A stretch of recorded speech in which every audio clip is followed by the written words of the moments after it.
and all. That's partly why we put together the future authoring program, because we were trying to figure out what made people successful. And one of the things that makes people successful is they specify a target and then aim at it.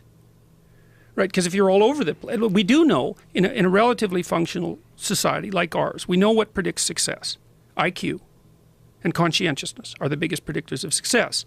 Now, there's a genetic lottery thing going on there that's kind of rough, but it does say that smart people who work hard are disproportionately likely to succeed.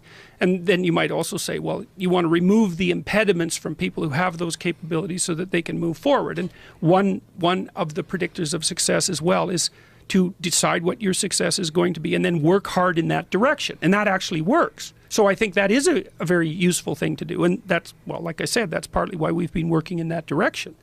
So, but there's other problems that it still doesn't solve. Like one of them is, if you don't have any money, it's really hard to get some.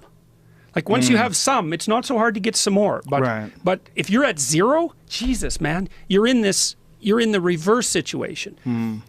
You're poor, you don't have anything, no one wants to talk to you, you can't get out of it because you're too poor to get out of it.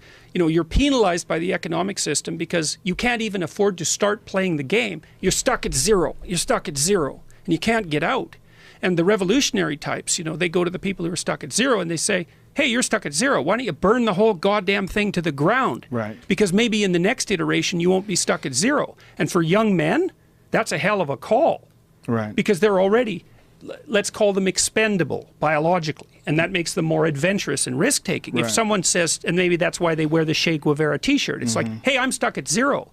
Well, I'd rather be with the romantic who's burning the whole thing to the ground than to just, you know, to stay locked in my immobile position.